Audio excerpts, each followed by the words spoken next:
this happen. It's a great pleasure that we have the opportunity to present actually the crypto framework of Switzerland here.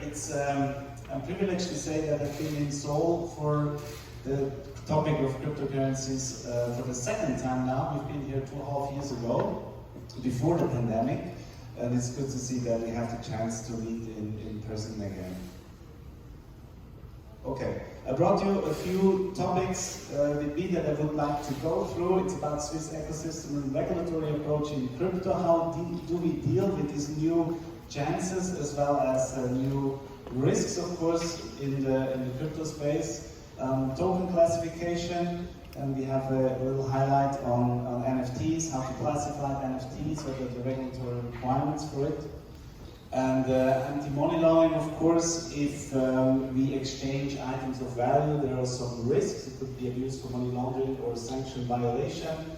Token classification, already mentioned. Licensing requirements is an important topic, and last but not least, a short regulatory outlook to give you some guidance how we deal with it in Switzerland and how it could continue. A few words about myself. I'm in compliance. My educational background is I'm a Swiss lawyer as well as risk manager and graduated in business administration. I'm working in compliance for more than 13 years. Actually, started with Rothschild Bank in Switzerland, in Zurich, and then moved on to various positions, such as risk legal compliance of central bank. Key milestone, of course, for me was building up the compliance department of Signal, one of the two first crypto banks of the world. So we learned a lot how to implement it from a compliance perspective. And I set up my own education at University of Applied Science in Zurich, where we teach compliance officer, auditors, as well as consultants in the field of crypto and blockchain. Yes, and and of course I'm here as an advisory board member of JCPO.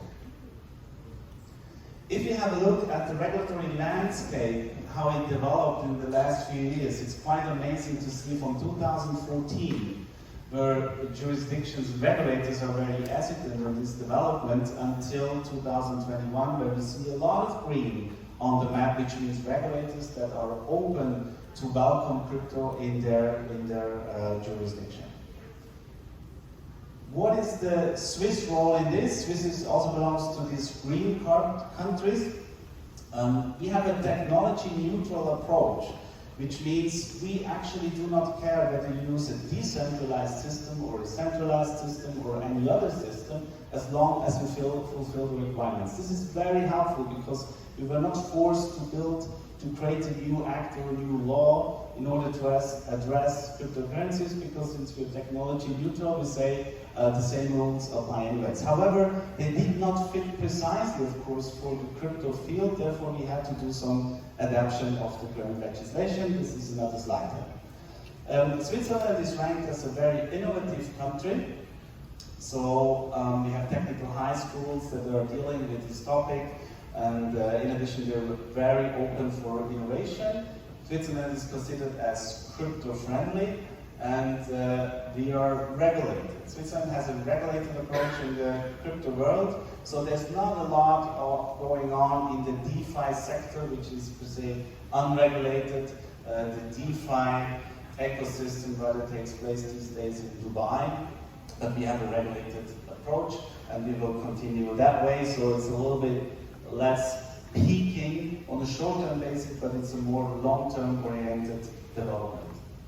And as said, we adapt current law. This is a graphic from the Crypto Valley Venture Capital Association that shows how it developed. It all started back in 2013 with a company called Bitcoin Swiss. That was the first one that was founded in the Crypto Valley. And the game changer, of course, 2014 was Ethereum Foundation, who joined the Crypto Valley in Zug.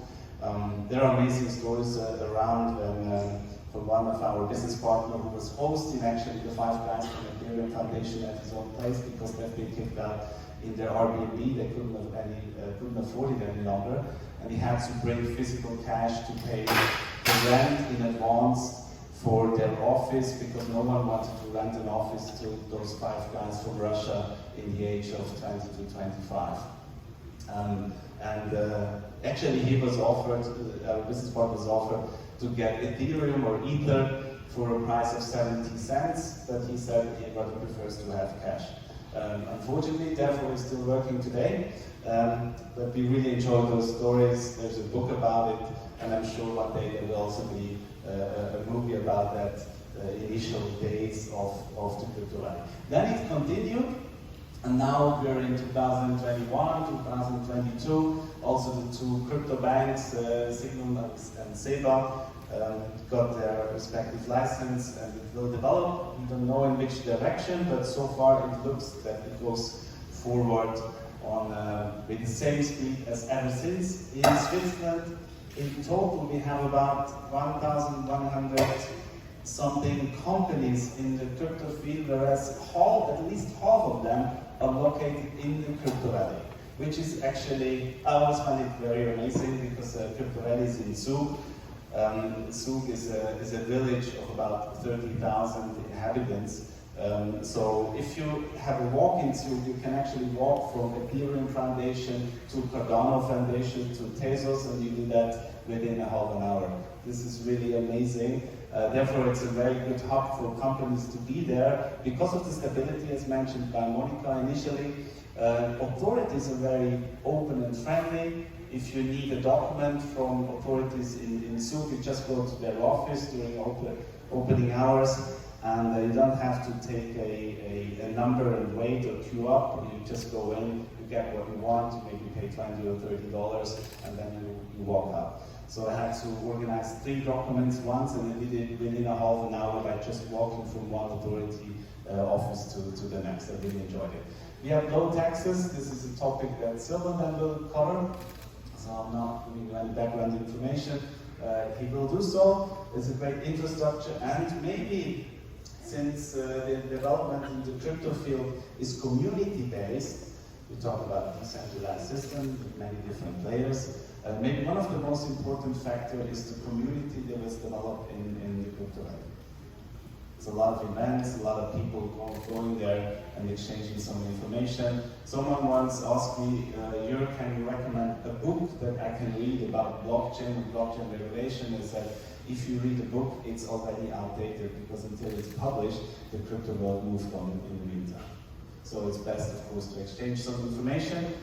A few million, so it would be I'm very excited to see who's the first one who gets this license. And you can go for a portfolio management license if you want to manage security token, payment token, you can manage with a standard self-regulatory organization membership. So in order to summarize, the regulatory situation in Switzerland is very international. Most of these companies are owned actually by people domiciled abroad. I would say about 70 to 80% from all over the world that come to the crypto valley. There are a lot of startups, but there are also some established players. The regulator offers a variation of license types, but of course it all depends on the service. It is a little bit challenging sometimes also for us, because we're working with entrepreneurs. And whenever an entrepreneur thinks about his business case, he has good ideas and wants to change it, but you cannot constantly change your business case, otherwise you constantly need another license type. So since it takes quite a while to get the right license, you're a little bit stuck to the business case that you've chosen. And the crypto field, as you know, has an enormous speed and development.